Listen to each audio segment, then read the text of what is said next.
Happy Tuesday, everybody. This is our first time back in the studio for a little while. We had a bunch of stock show stuff that we've been putting out there this summer through show season and to highlight our kids and our youth and activities, family activities, and just the excitement of that. There was a lot, so we just tried to spread it out, but kind of changing our focus back into our original Daddy Story with topics and everyday life and things moving forward. So AJ and I are here together doing some more recording this weekend. We're going to do a quick recap of kind of where we started to where we've been and where we're at now. Yeah, man. We hit the ground running, and we had some few enthusiastic guests, and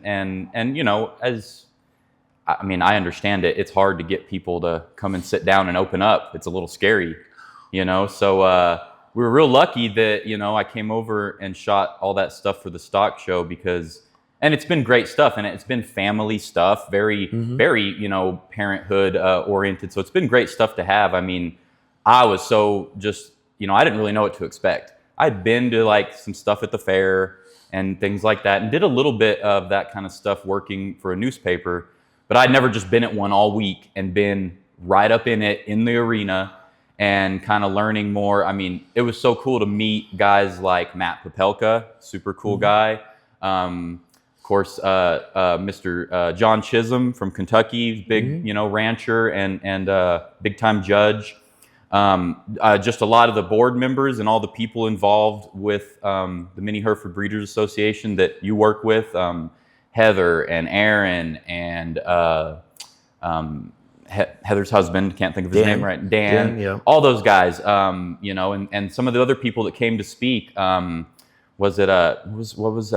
Shandy? What was her name from the 4-6s? Chandler. Right, she was awesome, and the guy from the Hereford Breeders, Charles Rolla, he was awesome, and and I got to at least talk a little bit with those guys, but mostly just watching them with you and watching what they did with the kids. And then the big one, the one guy I knew, Dr. Rathman, everybody knows him. And, as I expected, some of the videos I put out with him got, I'm willing to say 100 times the views that a lot of our other stuff did, because people know him and they know that they want to hear what he has to say. And it was cool because he was telling us about some of their current research. And, but on top of all that, just being out there with the kids, some of the things I saw out there that were really amazing. There was the couple that had the little girl that was disabled. Yes. And they were, I saw them with her all during the week, and I never really knew if she was actually involved in showing. And then on show day, her dad picks her up and walks out there with her, with the cattle in the other hand, and with Dan kind of trailing to kind of help him out, which was just neat to see. Stuff like that, I used that. I tried not to reuse a lot of the clips in the videos, but I used clips of that little girl a bunch. Amelia is pretty special. Amelia has been a special part of our association and our group for a long time. She is PCAN. It's a very, very odd, unique, terrible disease. She struggled through it, and it's amazing that we still have her with us, and she's with everything that her dad has done. And he's a single dad, divorced dad, and he's had Amelia, and the struggles. And every time I have bad days, I look at him and think, man, my shit ain't nothing compared to what this guy's gone through. Oh, and he went out there, dude, he had the biggest smile. Yes. Smiling at the the way that's a pretty inspiring thing to see. All those kids out there, and the kids that were really small, the kids that have been doing it forever, that were just pros, man. Just go out there and do it. It was really neat. Obviously, that got us a lot of good stuff, and now we're finally kind of getting back in the studio. Had a long weekend. Went to the Turnpike show the other night. That was pretty cool. Hadn't been to Cook's Garage. We have it's so cool that we have a venue like that where they can do all kinds of things. I know they've had rodeos out there, but that was really fun. And for me, I've been trying to plan more things. I had all my siblings there, And you know, they're grown. I have a younger brother who's in his 30s and two little sisters in their mid 20s, and you know, we're all busy and it's hard to get together, but we've been making a point to do it. And it was just super fun to have us all together. And then we ran around yesterday and watched the game, and so that was really fun. You know, just a little update on me. I mean, you know, my other sister on the other side of my family passed away recently. Yeah. A girl that I barely knew, and luckily, by dumb chance, like, we got reconnected first of the year.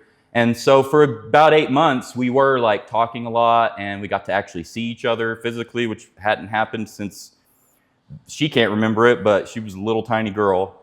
And so that was really great. And I knew she had health problems and had some things going on, and it was still a shock when it happened. But you know, I've been like reaching out to people. I'm still just trying to get to know her.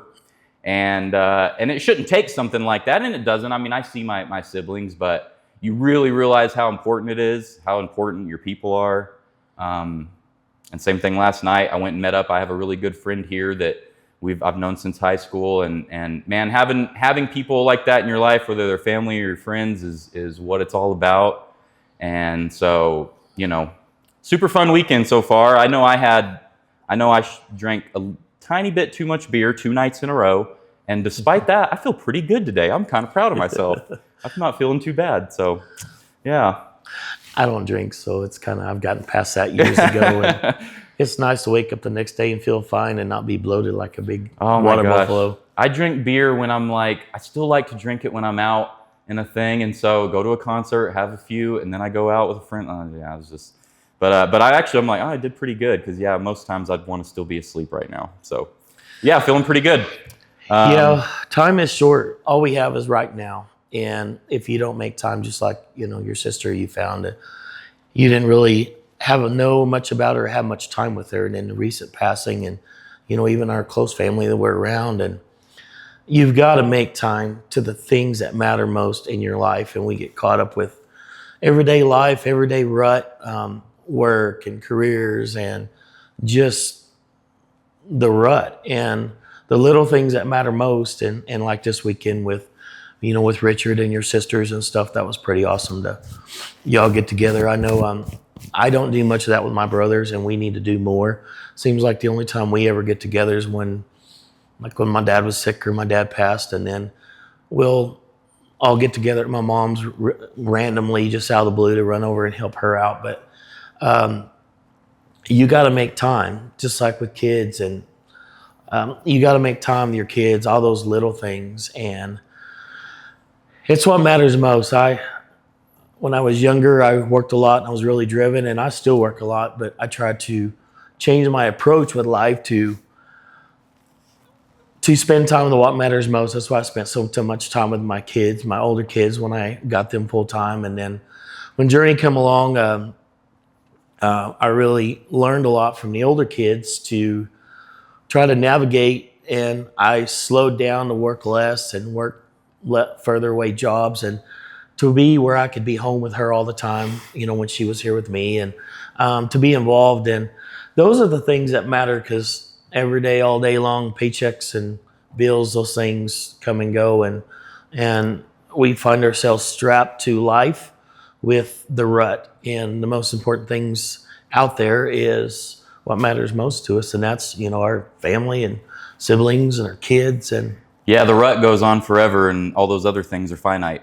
I mean, your daughter is only the age she is right this moment once, man. It's just passing by, you know? One time. So yeah, man, you got to jump on it. And yeah, I mean, you know, no, I don't have kids, but I've just, in the family I grew up in, being adopted into one family, but still knowing other sides of my family. I mean, I've just, you know, like Ronnie, he's 3 years. I grew up with him like a brother. Yeah. And I've just always had little kids around. My little sisters, I'm old enough to be their dad. And I feel like I had a pretty good hand in raising them early on when we were all together. I mean, they showed up down here and moved in with us when my mother was pregnant with Michelle. And then I was, you know, in their lives those first few years daily. And, yeah, and it means a lot. And I'm just glad that, it's fun to be 41 and be able to hang out with a couple of early 20s and them not think you're totally lame. So yeah, that's nice. Well, if they think you're cool, you're still doing something good. I think I get that from my dad, because Yeah. he's always been able to relate younger, and I think I'm good at that. I've worked with students and things like that, and I've always just been good at being able to be friendly with them. And then when I need something from them, I can, be stern. And I think I got that from Dad. Aaron is one of a kind. And nobody knows Aaron Dickman, you missed out, because Aaron Dickman is one of a kind. Aaron's probably like my second dad. Yeah. I mean, there's a lot of guys I think that would say that, and that includes guys like you that had a dad they loved. Like, it's okay to have those other guys and those guys that you can talk to about things you might not talk to your dad about, just because you're not as worried about them judging it or whatever it is. It's just easier. It's a friend, and Dad was always that guy. And he was the nicest guy, and you had a lot of fun, but he expected a certain way for you to act or to be, and to try to stay out of trouble. And he was real big about trying to keep us out of trouble. And, I got a couch, man, stay here. But it's always taking care of business. Take care of business, and no matter what, don't be afraid to tell the truth. That's right. But yeah, so yeah, we did the stock show stuff. And I mean, now that's been back in June. But it took me a whole afternoon just to unload the files that I had from that thing, because I was just shooting constantly. But so yeah, we've done a lot of that stuff, and we did a good job though of getting your updates on there to kind of keep them current. But you did a real good job on those updates. I really loved the one you did where you were talking about it turning fall and kind of the seasons changing and getting into new things, and so that's kind of what we're doing. It's finally happening. The other night at the concert, it wasn't, we weren't sweating.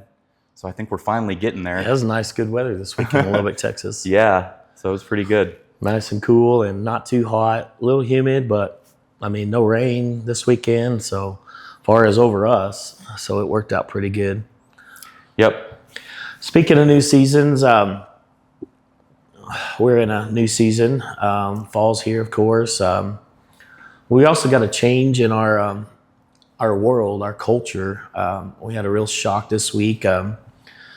The situation with Charlie Kirk assassination, and I'm still troubled with it.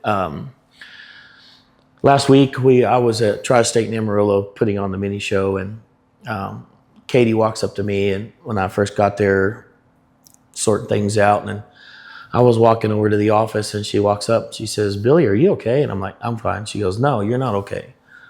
She goes, "Are you okay?" And I said, "Yeah, I'm fine."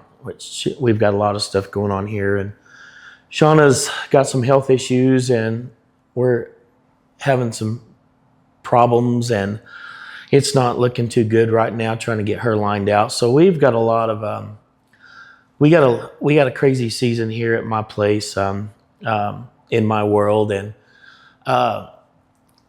when Katie mentioned that the other day, I just stopped in my tracks, and I just wanted to start crying.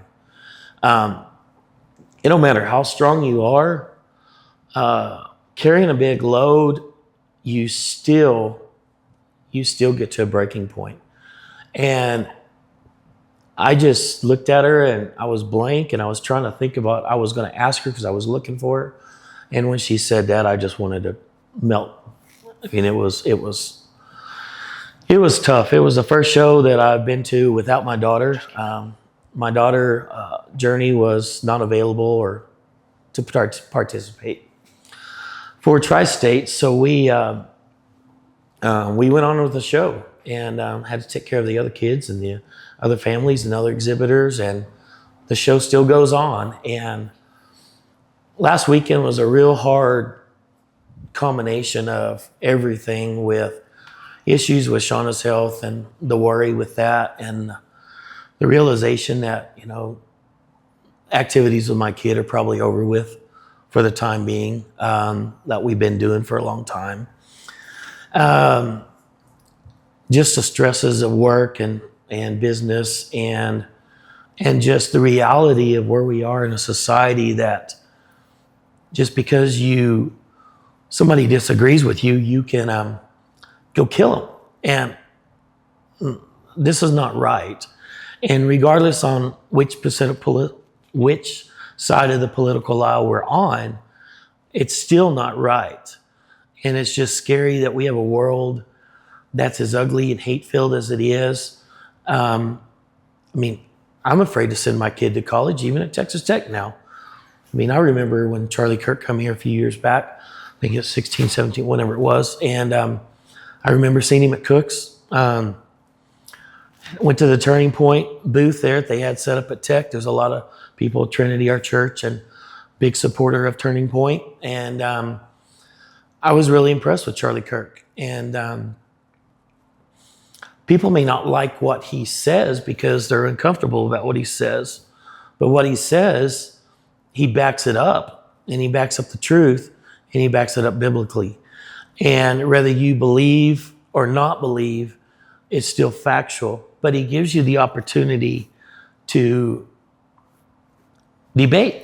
I mean, I'm impressed at his debating skills. I mean, the guy is just amazing. I mean, for his age and where he come from, and no college experience, nothing, right out of high school, had a passion, had a vision, and he was way ahead of us. And so there's lots of topics you can touch on with Charlie Kirk. I never was a podcast guy. I'm just going to be honest with you. I listen to music a lot, and I listen to stuff driving down the road. And there's 3 podcasts that I really, truly ever listened to. And one was Charlie Kirk, Turning Point. And a lot of that was, through my first, experience through Charlie, through the chapter, through our church years back. But it was Christian, and he was truthful in his words.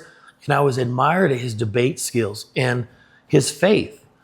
And the guy had no fear. I mean, the guy was not afraid of nothing. And he called it like it is, no spin, no bullshit. To me, next to Rush Limbaugh, I mean, the older days of listening to Rush Limbaugh before he was gone, I mean, Charlie was right on. I mean, Charlie was truthful. Whether you want to agree with me or not, or agree with him or not, he was right on. The other guy I watched a lot was Chad Prather. And the other guy I watched a lot was Clinton Anderson, the Aussie from down under. Those are probably the 3 that I truly ever really watched. I never was a Joe Rogan guy. I never really got into the sports crap on those guys because it was all whatever flavor of the guy they were at the time, whichever way the wind was blowing. But pretty much all those late night driving back and forth job sites or stock shows or whatever when Journey was asleep in the truck. I mean, it's pretty much Charlie Kirk, especially with her, because it was safe, where it was, if she was hearing stuff, it was healthy and it was spiritual filled and it was real. And she needed to hear things like that, which she was always with earpods and her music and all of that, of course, or on the phone with her friends or playing Roadblocks or whatever. But I really admired Charlie Kirk. And but this situation, there's lots we can learn from Charlie Kirk. Number one is the guy was a Christian, straight up. His faith was real, and he lived it, and he went to be with Jesus. And he followed through with his faith in his life in a godly way. He was a great dad. He was a great husband. If any of you ever watched the story about him and Erica when they first met for the interview, the confidence in this young man was unbelievable at such a young age. He met her through interview process, or they connected. He already knew her, I guess. You'd have to watch back and see it all. But she was interviewing for the job. They met in New York, and at the end, he says, "Well, I'm not hiring you for the job. I'm going to date you." And she said, "What?" And he said, "Yeah, I want to date you." And they talked on a little bit lower, and she left. And then she was walking back to her place in New York, and she called her mom and told her mom, she goes, "Well, I didn't get hired. He wouldn't hire me, but I got a boyfriend." But it's a very, very romantic story, and coming from two people's background, and it's amazing. She's older. I think she's 5 or 6 years older than Charlie. Charlie's 31 right now at his death. Just at where this young man was at his age and his wisdom and vision is unbelievable. He was not if you go back and research him and listen to him, I mean, the guy studied, the guy researched. He didn't go to college. He went to a community thing later on. But I mean, right out of high school, this guy was just boom, boom, boom, way ahead of all of us. The most thing that inspires me about him is, besides his Christian faith, is his idea and the way he was about being a dad to his kids and a husband to his wife. And then the third thing I go to is probably his debating skills. His debating skills is unbelievable, and he never flexes under pressure. I mean, he's quick-witted, and he's knowledgeable. Anything that you do in your career, in your business, you need to be knowledgeable. If you are 100% know what you're doing, you can sell anybody anything. You can you can put anything together. And he was human, and he gave empathy, but he also called it like it is. And he gave everybody an opportunity to speak. He opened the debate for the ones who hated him, the ones that wanted to kill him, still want to kill him. And yet he gave everybody a platform and tried to let them explain to him why their thinking was what they were, and then give him an opportunity to help them understand that what they were thinking was probably incorrect in a lot of ways. And Charlie's right. Charlie is, regardless what political side of the aisle you're on, I mean, we have a problem in this country when somebody disagrees with somebody and they want to kill them. We've gone too far. When you get on a train and there's 6 or 7 people of one race on there, and one white girl on there, and one person just jumps up and stabs her and kills her in the train, and everybody stands there and watches her bleed to death and gets off and doesn't say a word, and the murderer gets off and says, "I got me a white girl." She was an immigrant here trying to make a better life, come from Ukraine. And yet, where's the outpour and outcry for this immigrant? But all of the other illegal immigrants, everybody throwing a big hissy fit over. But I don't want to get into all of that. But it's just, where is society at a point to where you can justify somebody being killed just for the hell of it because you disagree with them, or you don't like their skin color, or you don't like their race, or if you just woke up and you had a bad day, or you got mental issues and you don't want to go get help. We got problems. And whenever people tune to mainstream media, it's a breeding ground for hate. I mean, I'm not pro Fox News like everybody thinks. I'm curious where all the motives come from Fox News too. I damn sure don't trust any of the other mainstream media. You get on there and they want to hate and kill you too. They're spreading it, talking about it. It's crazy. You were late. Anybody who disagrees with the left side of the political party is called a fascist. So if we're called fascists and labeled fascists or Nazis, how come we're not the ones out there burning, rioting, and killing? How come we're not the ones out there destroying everybody's lives and communities? That's not what a fascist does. We're the victims. We're on the receiving side of this. We just want peace and prosperity. We want our children to grow up in a safe place, a safe world. I want to know if my kid or my friend's kids or any other kids or your kids are going to college and they're not going to be shot by some random person because they disagree. A good friend of mine, very close, dear friend of mine, and I love her to death. We've been friends for years. And when I started this, she said, "Billy, promise me one thing." And we don't align the same party politically. And she says, "Please, Billy, do not talk about politics on your podcast. Just keep it neutral." And I have tried to do this up until this point. And I'm not going to get on here and condemn the other side of political leading people, but I am going to get on here and say there's a difference between right and wrong. And there is no excuse to take somebody's life out of vengeance and out of hate. And whether you're a Christian or not a Christian, whether you believe or don't believe, there is no reason to take somebody's life. I was watching a clip last night late, about Charlie and another guy talking about which religions believe in death or taking death, killing. None of the religions support killing anybody. Out of all, the Torah, I think, is 5 times. You can research them all. Not one of the religions talk about you have a right to kill somebody. And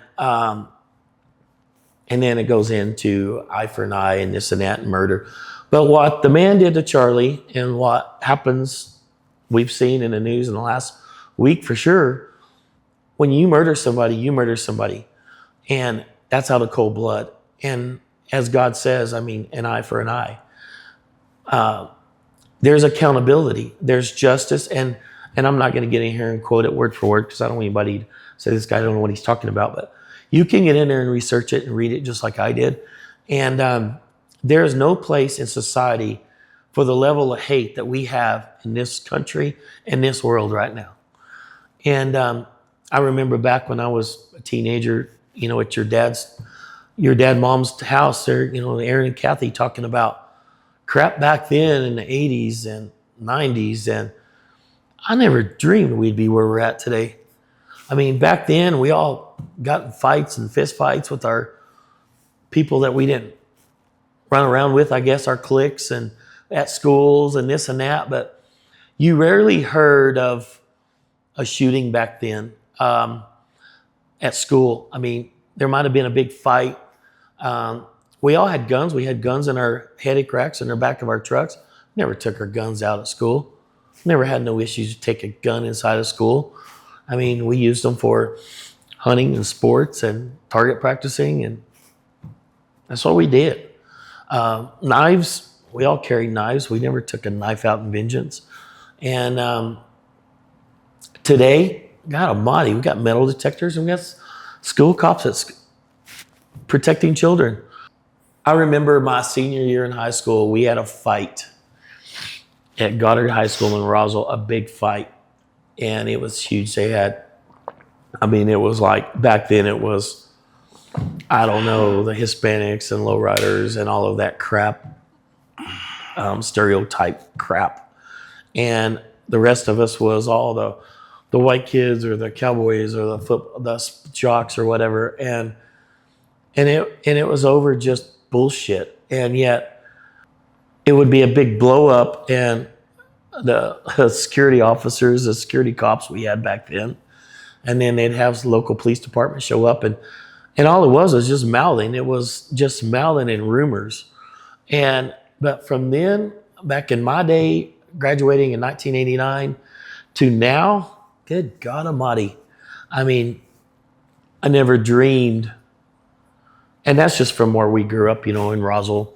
There's other communities, other cities that are live life a lot worse than what we all did, and I'm sure it was a lot worse there. But just the level of where we're at as a society, the hate and anger, and just the culture of we can hate somebody because they're a Republican or a Democrat or because they're black or they're white or they're brown or whatever is just asinine. Yeah, I saw a quote this morning, and yeah, I don't have it in front of me. I would kind of butcher it, but it was basically saying it used to be it feels like it's taught now to hate your opponent more than to support your position. And we've gotten away from, I feel like you want to hate your opponent rather than support your position. I was watching the speeches that John McCain and Barack Obama gave about each other after Obama won. You just don't see it now. They were so gracious. John McCain interrupted some lady that was like booing to be like, no, you're wrong about what you're saying about, this thing you're saying about him is wrong.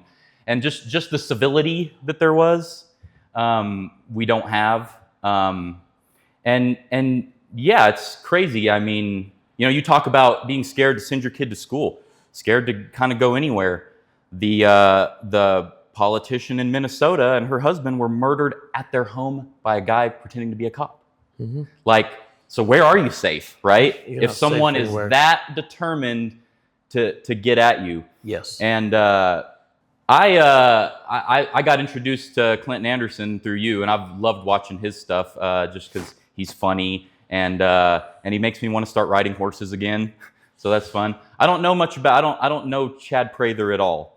And I'll say, before Charlie Kirk was killed, the only thing I knew about him was an older clip, and he was on I guess it was his show, his podcast, and he had like 4 guys, and they were talking about NFL teams, and it started with one of them saying, like, I don't know why, but it was like, you think J.D. Vance is a Cincinnati fan? And then Charlie Kirk asked, who's the team you hate the most? And of course, one of them said the Cowboys. And so he said, oh yeah, the Cowboys are so easy to hate. Why are all their fans 5'6" Mexicans in jean shorts?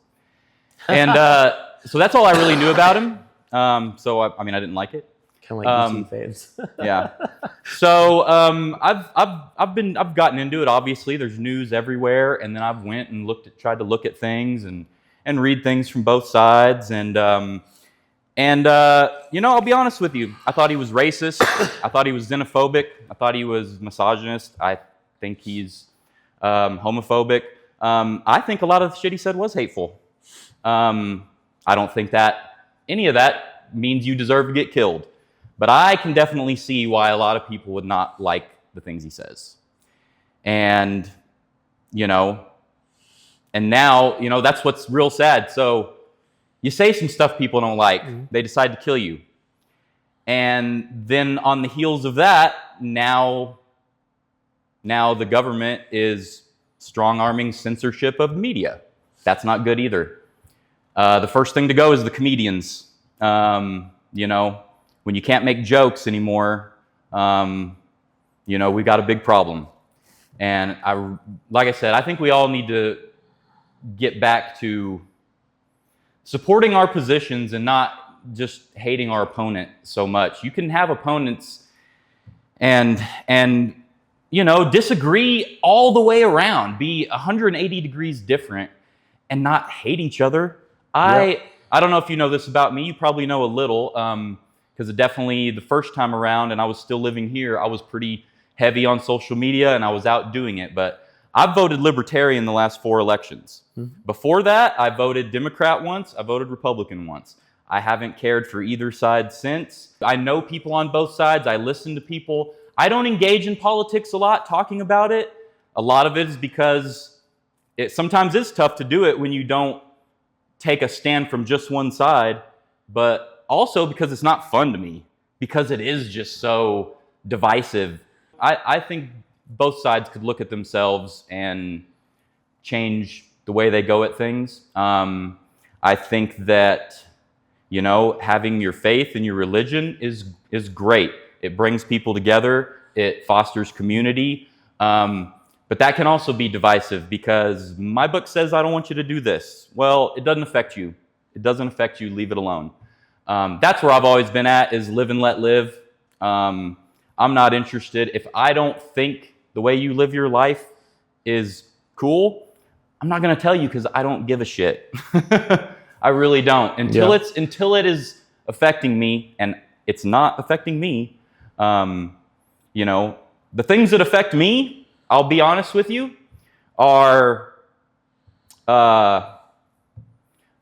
fucking with Medicaid or the VA that my dad relies on and putting that money somewhere else. Yep.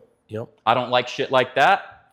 I don't like that, someone can run on the day I get in office, I'm going to release these files, and now they're not a big deal. I still want to see those damn files, dude. Oh, I do too. I don't care who's on them. I guarantee you there's people we like and don't like, and people from both sides on it, but I want to see them. I do too. And, I thought we were going to end wars, and we're kind of getting into more of them. Somebody tried to kill Donald Trump. Someone lit the governor of Pennsylvania's house on fire. Yeah. This has all just been in this last little cycle, Yes, man. It's crazy where it's gotten to. And we're still on the same day. a state over from Charlie Kirk, a school shooting. You touched on something about the politicians.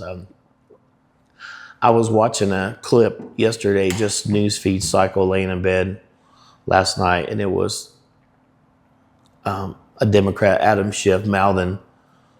And if you look back, and also Chuck Schumer, if you look back 4 or 5 years ago, 6 years ago, Trump's first term, it was totally. And then They were like complaining about the opposite thing. And then yes, Yeah. so they flip flopped, and then they showed I think it was Newsbacks. I don't know who it was. Anyway, they were showing the different things, and during Biden's term and Obama's term, they something totally different. I mean, they flip flopped again. And if anybody has a memory, and if you want to go back and research all of this crap, Congress is a fraud, and I'm right there with you on the two-party government system. We have the left, and it's an all-out war with them, a power struggle, so they're going to do their thing. And then you got the right over here, where half the time they're all fighting with each other because they're in their own little power struggle. And I just question, does anybody read the damn Constitution? Because obviously none of them do. I don't like career politicians. That is a crazy thing. And especially when there's a certain point where, like we saw with Biden, and like I think we're seeing with Trump, you're too old, man. It's not your game. It's time to go fishing. Take a break. I have a serious problem when you have a salary for $174,000, whatever it is, a year to serve Congress. Everything's paid for. You get full medical, you get full benefits, and you go to Congress, both sides, not picking on one side or the other, but you come out of there as a multimillionaire, and you have full access to insider trading. You have all of these positions that you approve, these bills for USAID and NGOs, our money going out and coming back into your pocket. I have a problem with that, and that's across the board. I have a problem with Congress having a slush fund to protect their legal fees when there's issues that they've had with sexual assault and things like that. I have a problem with that. And I damn sure have a problem with term limits. Yeah, and I the thing too with these bills where they just where they just tack all these unrelated things into a bill. No, you guys can sit in there and vote on every single one. Stop, because if we don't pass this thing, then we don't get no. Then do it separate. It needs to be a line item bill. Line item, a line item, a line item. None of this crap going in it. There is no way one party should be able to agree as long as they get their slush kicked in there. And that's why you see all of these people up there fighting and arguing with each other, because it's about control, money, and power.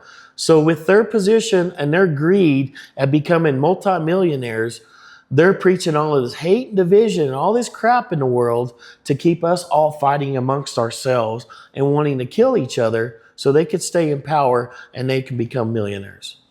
And they don't give a rat's ass. I was listening to, in fact, Charlie Kirk mentioned in a debate the other day, it's talking about oligarchies. On the left side, majority of the oligarchy millionaires, they're talking about the rich, because the Democrats cry the Republicans are the rich and conservatives are the rich. Democrats are voting to put these people in, but these oligarchies are multimillionaire or billionaires, and they're the ones controlling it. I think there was one or maybe five that he mentioned that were not or didn't even proceed, but most of them all control the Democrat Party. They're funding it all. And yeah, we've got some on the right too. I'm not knocking both sides. There's rich people of all types, that's for sure. Willing These to put their money into oligarchies, things. You have one party suppressing the rest of their voters because they're relaying their message that the person you live next door to is rich and thinks they're better than you, and they're racist and they're fascist because they've done better in life or they're doing better, and yet they're just out there working day and night just like you are. And yet they're the ones making us hate each other.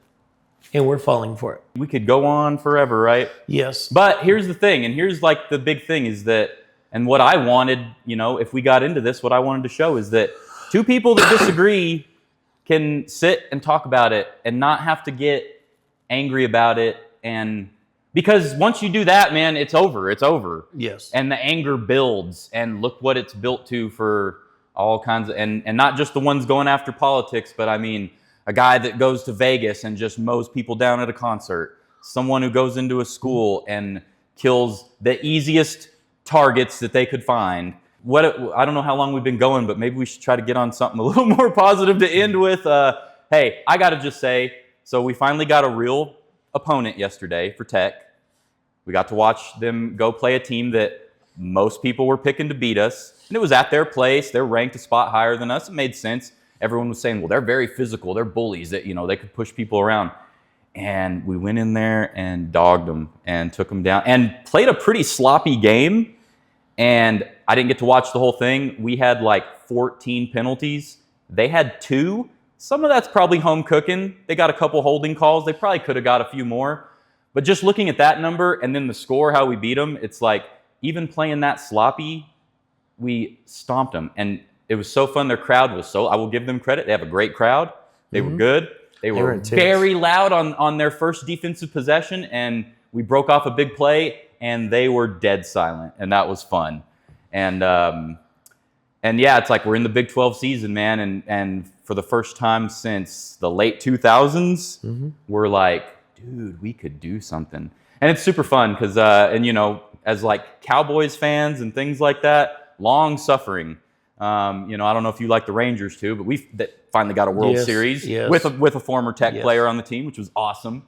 But then, the Mavericks trade away a generational talent. The Cowboys trade away a generational talent. I still can't believe Jerry Jones has done that. Yeah, it's so nice for the team I'm the closest to and the one I care about the most to be getting it done and looking like sky's the limit, man. It ought to be fun.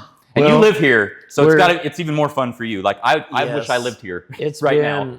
I want to be on campus tomorrow. It's been hard being a Tech fan for a while. Yeah. We have such expectations and we have such passion, and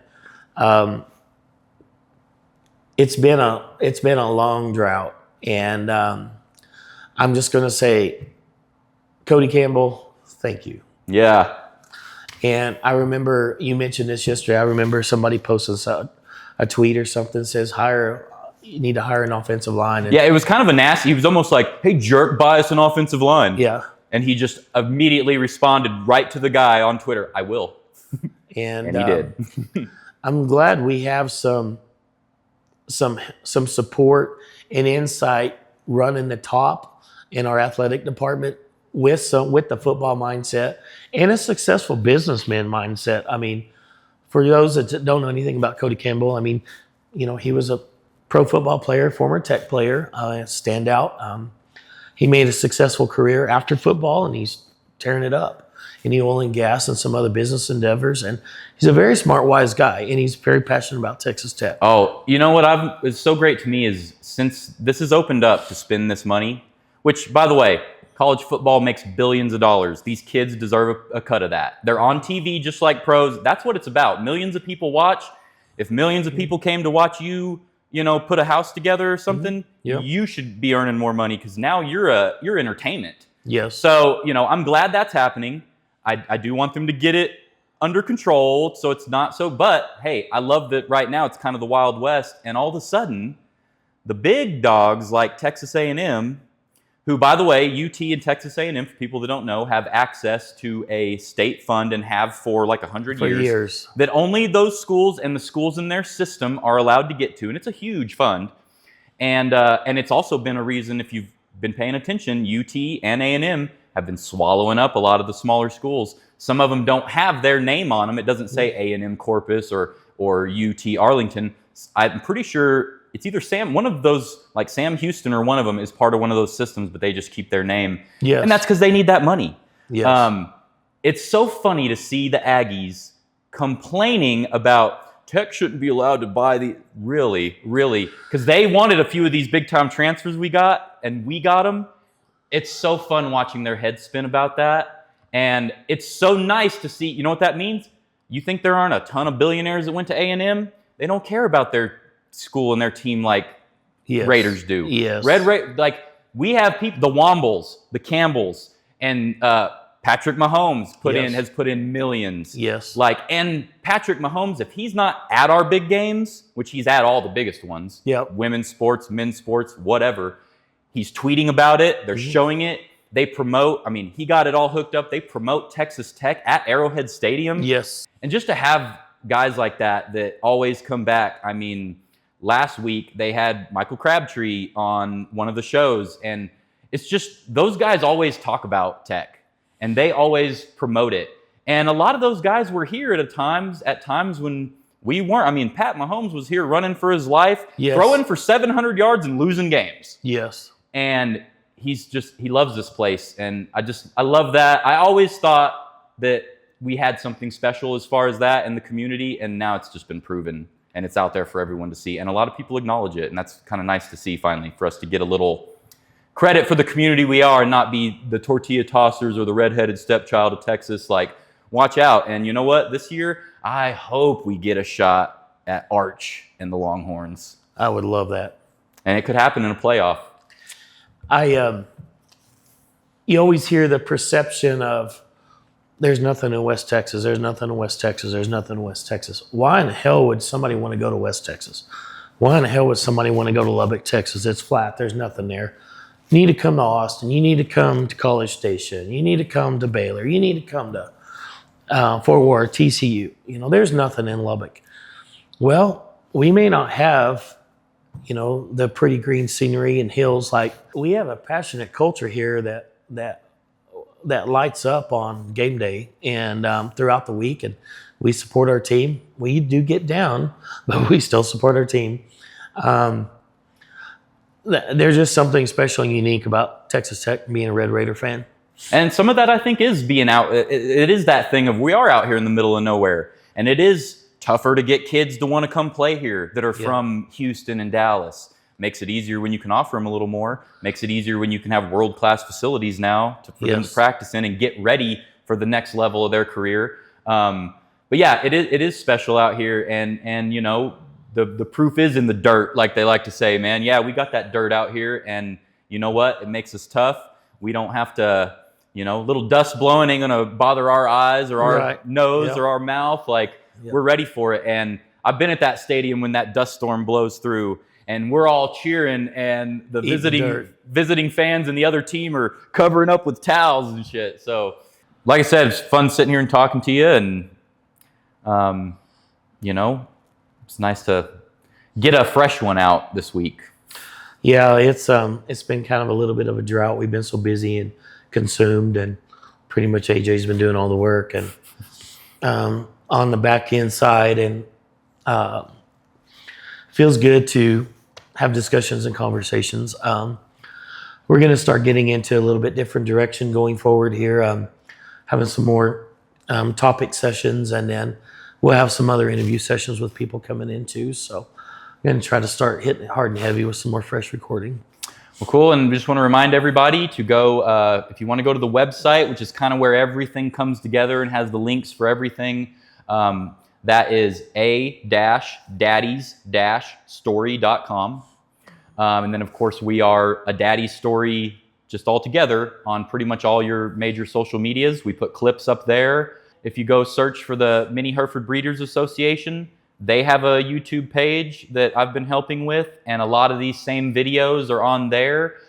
They might not have like Billy's intro on them, but it's the same thing there. And I encourage people to go just so they can get some views to show, because man, that kind of an organization is putting out incredible kids. Yes. That can work, have been around, can think, and we saw, some we talked, we're already in college, but so check out the MHBA, check out their website. They've got all the results from the show. I tried to put those links in the videos, but because I even noticed there were a couple kids from Roswell in there, which was cool to see. Yes. Hopefully we'll be bringing you guys more fresh stuff, every week. Always early Tuesday. I post them at 4 o'clock my time over in New Mexico, so 5 a.m. in Texas. You can watch A Daddy's Story. It's up on YouTube, and there will be a link to it on all the socials and at the website. So go check us out. Give us a like and a follow. adaddystory@gmail.com. You can email us there.